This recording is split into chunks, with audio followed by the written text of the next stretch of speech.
Hello friends, आप सभी को स्वागत है हमारे यूट्यूब चैनल में। आज हम आप लोग को इंडियन कोस्ट गार्ड का जो वैकेंसी आया हुआ है उसके बारे में आपको फॉर्म फिलअप किससे करना है उसके बारे में बताने वाले हैं। वो भी स्टेप बाय स्टेप बताने वाले हैं, वो भी फ़ोन से कैसे आप भर सकते हैं। तो वीडियो को आप लास्ट तक देखिए और अभी तक हमारे चैनल को सब्सक्राइब नहीं किए तो सब्सक्राइब करके बेल आइकन प्रेस कर लीजिए ताकि आपको आने वाले हर वीडियो का नोटिफिकेशन मिल सके। चलिए शुरू करते हैं फ्रेंड्स। उसके बाद सबसे पहले आपको करना क्या है कि डिस्क्रिप्शन में एक लिंक दिया हुआ है, डायरेक्ट अप्लाई करने का लिंक दिया हुआ है, उस पर आपको क्लिक करना है। उसके बाद उसमें क्लिक करने के बाद आप डायरेक्ट यहाँ पे चले आइएगा। ये इंडियन कोस्ट गार्ड का ऑफिशियल वेबसाइट है, आप डायरेक्ट यहाँ से अप्लाई कर सकते हैं। ये डायरेक्ट लिंक इसका जो है अप्लाई करने का और डिस्क्रिप्शन में दिया हुआ है। तो चलिए स्टार्ट करते हैं। देखिए यहाँ पे इसका जो स्टार्टिंग डेट है फॉर्म फिलअप करने का आपका 30 नवंबर से स्टार्ट हो गया, यानी कि आज से इसका फॉर्म फिलअप करने का जो डेट है वो स्टार्ट हो गया। और जिसका क्लोजिंग जो है एप्लीकेशन का जो फॉर्म फिलअप करने का जो क्लोजिंग डेट है वो आपका 7 दिसंबर से, यहाँ देखिए ये इसका एंड हो जाएगा 7 दिसंबर को। और ये भी यहाँ पे मेंशन कर दिया कि इसका जो ई एडमिट कार्ड है इसका जो प्रिंट करने का देख सकते हैं यहाँ डेट दिया हुआ है 19 दिसंबर से 25 दिसंबर तक आपका एडमिट कार्ड आ जाएगा।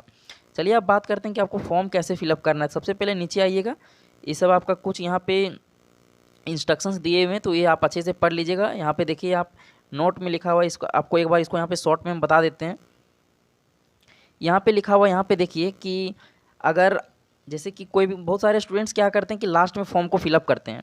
तो ये वहाँ यहाँ पे बोलना चाह रहा है कि अगर आप कोई भी कैंडिडेट अगर लास्ट में फॉर्म फिलअप कर रहा है, अगर को फॉर्म को अगर सबमिट नहीं कर पा रहा है तो इंडियन कोस्ट गार्ड उसका कोई भी रेस्पॉन्सिबिलिटी नहीं लेता है। सेकेंड में यहाँ पे लिखा हुआ है कि आपको क्या करना है कि इसका जो फॉर्म जो फिलअप कर रहे हैं एप्लीकेशन फॉर्म उसका प्रिंट आउट रखना है कोई भी फ्यूचर रेफरेंस के लिए, कभी भी अगर भविष्य में आपका काम लग जाए तो वहाँ पे आपको रखने बोल रही है।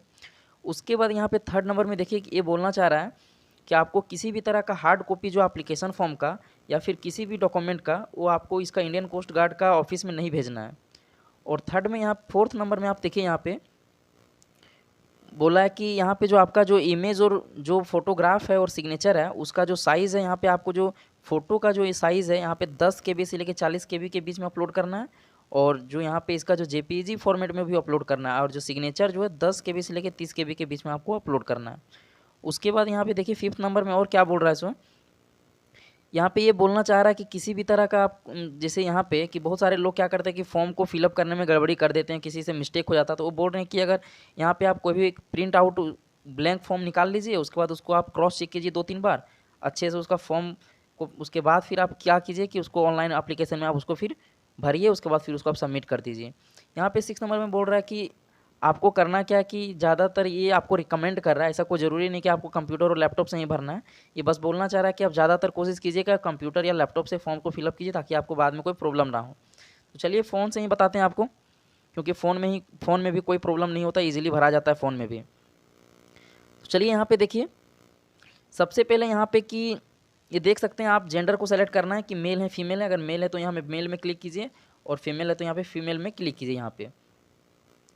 उसके बाद यहाँ पे आपको देखिए पोस्ट अप्लाइड फॉर, किस पोस्ट के लिए आप अप्लाई करना चाहते हैं। तो यहाँ पे डोमेस्टिक ब्रांच देखिए इसी के लिए वैकेंसी आया हुआ है, तो यहाँ पे ये ऑटोमेटिकली ये यहाँ पे सेलेक्ट है। देखिए और कोई ऑप्शन नहीं दे रहा है यहाँ पे, बस एक ही वैकेंसी है यहाँ पे डोमेस्टिक ब्रांच। तो यहाँ पे इस पर क्लिक करने के बाद आपको करना है आई एग्री पे क्लिक। आई एग्री में क्लिक करने के बाद यहाँ पे देखिए लिखा हुआ have you selected correct post for applying. तो यहाँ पे आप सही है, एक ही यहाँ पे पोस्ट था तो उसके लिए अप्लाई कर रहे हैं, तो यहाँ पे आप ओके कर दीजिए।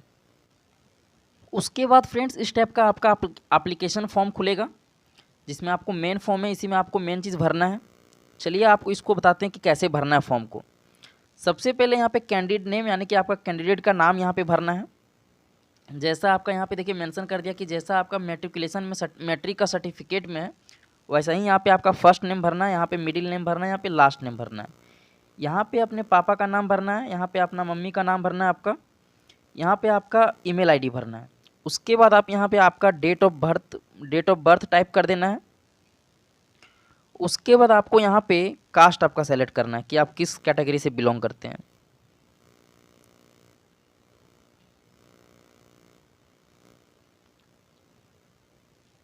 उसके बाद आपको यहाँ पे मैरिटल स्टेटस देखना है कि आप अनमैरिड हैं या फिर मैरिड हैं। अगर आप अनमैरिड हैं तो अनमैरिड पे रहने दीजिए टिक, और अगर आप मैरिड हैं शादीशुदा है तो यहाँ पे मैरिड पे क्लिक कर दीजिए। उसके बाद यहाँ पे लिखा है कि whether you belong to economically weaker section, यानी कि आप ईवीएस कैंडिडेट हैं। अगर आप हैं, ये जनरल कैंडिडेट के लिए है, अगर आप हैं तो यहाँ पे एस पे क्लिक कीजिए। अगर आप नहीं है, अगर इकोनॉमिकली वीकर सेक्शन का मतलब कैंडिडेट नहीं है तो आप नो पे क्लिक रहने दीजिए। यहाँ पे आपका जेंडर सेलेक्ट करना है फिर से, और यहाँ यहाँ पे टाइप करना है डू यू नो स्विमिंग। अगर आप जानते हैं तो एस पे क्लिक कीजिए, और नहीं जानते तो नो पे रहने दीजिए।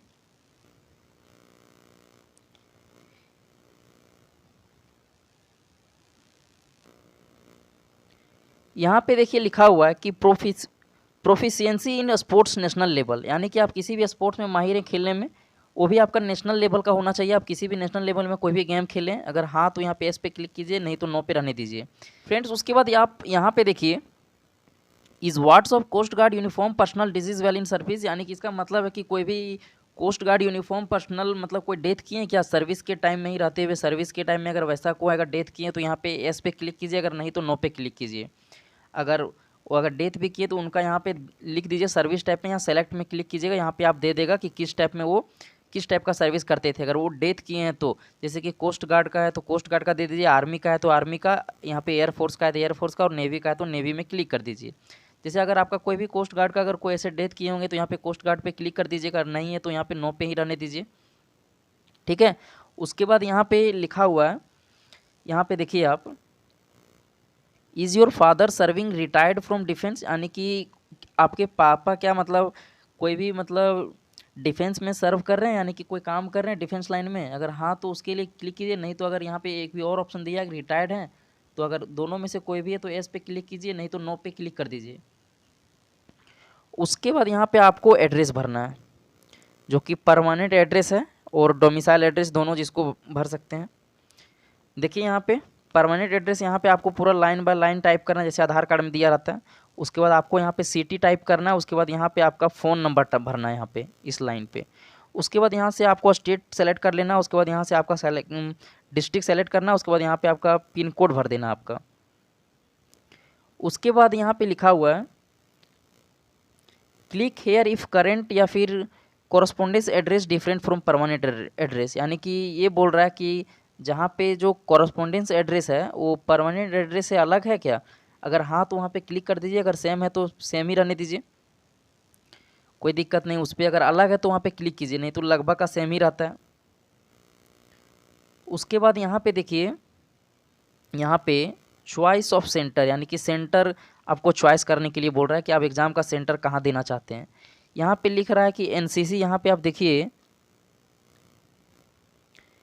यहाँ पे एनसीसी क्वालिफिकेशन इफ़ एनी, अगर आपके पास कोई भी एनसीसी क्वालिफिकेशन है तो यहाँ पे आप भर दीजिए।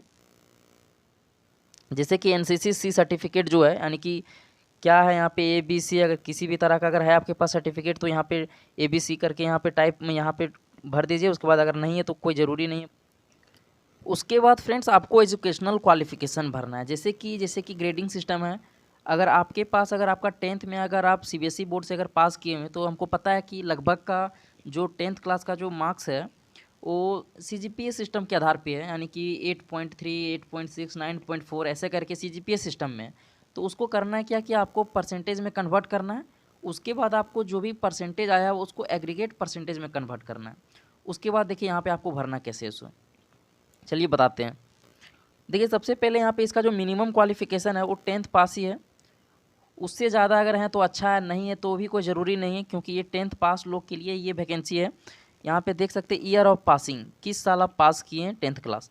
अगर आप 2014 में पास किए तो 2014 में, अगर 16 में किए तो 16 में, 18 में किए तो 18 में, अगर 15 में किए तो 15 में। इस टाइप से यहाँ पे ईयर ऑफ पासिंग भर दीजिए। उसके बाद आपका जो 10th क्लास का देखिएगा वहाँ पे एक सर्टिफिकेट नंबर होगा, ये आपको यहाँ पे सर्टिफिकेट नंबर भरना है। उसके बाद यहाँ पे आपको भरना है बोर्ड, किस बोर्ड से थे आप। उसके बाद यहाँ पे आपको टोटल मार्क्स भरना है, कितना मार्क्स आया था 10th क्लास में। उसके बाद यहाँ पे मार्क्स ऑब्टेंड भरना है, यहाँ पे कितना आया था, ये टोटल मार्क्स कितने का एग्ज़ाम हुआ था और यहाँ पे आपका कितना मार्क्स आया था। उसके बाद यहाँ पे आपको एग्रीगेट परसेंटेज में भरना है कि आपका टोटल परसेंटेज कितना होगा। ठीक है फ्रेंड्स। उसके बाद उसी तरह यहाँ पे 10+2 है, ये सारे ऑप्शनल हैं। अगर आपके पास है तो भरिए, अगर नहीं है तो कोई ज़रूरी नहीं है। यहाँ पे 12th भी उसी तरह भर सकते हैं, ग्रेजुएशन का भी भर सकता है, यहाँ पे PG के लिए भी भर सकते हैं आप। सेम उसी तरह यहाँ पे बोर्ड सेलेक्ट करना है, यहाँ पे यूनिवर्सिटी सेलेक्ट करना है, सेम कितने मार्क्स का था, यहाँ पे कितना मार्क्स आपका आया और वो कितना परसेंटेज आपका बन रहा है टोटल, ये आपको भर देना है। उसके बाद आपको यहाँ क्या करना है, मेन चीज़ देखिए, photograph and signature upload file. देखिए आपको क्या करना है कि जो फोटोग्राफ अपलोड करना है वो आपका कम से कम, यहाँ पे देख सकते हैं क्लियरली यहाँ पे मेंशन किया है कि 10 KB से आपका 40 KB के बीच में होना चाहिए फ़ोटो का साइज़। और यहाँ पे जो सिग्नेचर का आपका साइज़ है वो 10 KB से 30 KB के बीच में होना चाहिए। इसको आप क्रॉप करके कम कर लीजिएगा। अगर किसी को नहीं आता है क्रॉप करने के लिए और फ़ोटो को रिसाइज करने के लिए तो आप कमेंट करके ज़रूर बताएं, हम उसको तुरंत बता देंगे आपको। देखिए उसके बाद यहाँ पे एम्प्लॉयमेंट डिटेल्स ऑप्शनल है ये। अगर आप किसी भी सर्विस में अगर आप काम करते हैं तो किसी भी जॉब करते हैं तो यहाँ पे अगर काम करते हैं तो एस पे क्लिक कीजिए, अगर नहीं है तो कोई ज़रूरी नहीं है। और उसी तरह यहाँ पे आप भर दीजिएगा कि किस पब्लिक सेंटर से, मतलब कहाँ से आप जॉब कर रहे हैं, सेंट्रल स्टेट गवर्नमेंट जॉब है या फिर पब्लिक सेक्टर अंडरटेकिंग है, कहीं भी अगर जॉब करते हैं तो उसका डिटेल भर दीजिए। ये ऑप्शनल है, कोई ज़रूरी नहीं है कि भरना ही है सो, अगर आप करते हैं तो उनके लिए। उसके बाद यहाँ पे एक डिक्लेरेशन है, फॉर्म जो है आप इसको पढ़ लीजिएगा अच्छे से। उसके बाद यहाँ पे प्लेस भरना है आपको, कहाँ से आप फॉर्म भर रहे हैं। उसके बाद डेट तो यहाँ पे ऑलरेडी टाइप किया हुआ है। उसके बाद इधर आपको कुछ नहीं करना है, यहाँ पे आप देख सकते हैं ये जो कैप्चा कोड दिया हुआ है वेरिफिकेशन कोड, ये आपको यहाँ पे टाइप कर देना है। उसके बाद आपको यहाँ पे सबमिट पे क्लिक करना है, कैंसिल पे नहीं करना है क्लिक फ्रेंड्स, गलती से, नहीं तो जितना आप भरे हैं मेहनत से सारा पानी में चला जाएगा। इसलिए यहाँ पे आपको सबमिट पे क्लिक करना है, ये ध्यान रखना है। उसके बाद एक बार क्या करना है, सबमिट करने से पहले आपको पूरा डिटेल्स जो यहाँ पे अच्छे से मिला लेना है एक बार। ऐसा नहीं कि हड़बड़ी में तुरंत सबमिट कर दिए, एक बार अच्छे से चेक कर लीजिए, क्योंकि फॉर्म नहीं तो रिजेक्ट होने का चांस रहता है अगर कोई चीज़ गलत भर दिए तो, नहीं तो बाद में प्रॉब्लम क्रिएट कर सकता है। तो इसको एक बार ज़रूर अच्छे से मिला लीजिएगा क्या क्या भरे हैं सो। उसके बाद यहाँ पे आप सबमिट करते हैं। फॉर्म को सबमिट करने के बाद फ्रेंड्स आपको उसका रजिस्ट्रेशन नंबर आपका मिल जाएगा। उसके बाद आप फॉर्म को प्रिंट आउट कर लीजिएगा। उसके बाद कुछ नहीं है, बस लास्ट यहीं पर था आपका। चलिए वीडियो अगर आपको अच्छा लगा तो प्लीज़ वीडियो को लाइक कीजिएगा, शेयर कीजिएगा और चैनल को सब्सक्राइब कीजिएगा। चलिए मिलते हैं तब तक के लिए नेक्स्ट वीडियो में।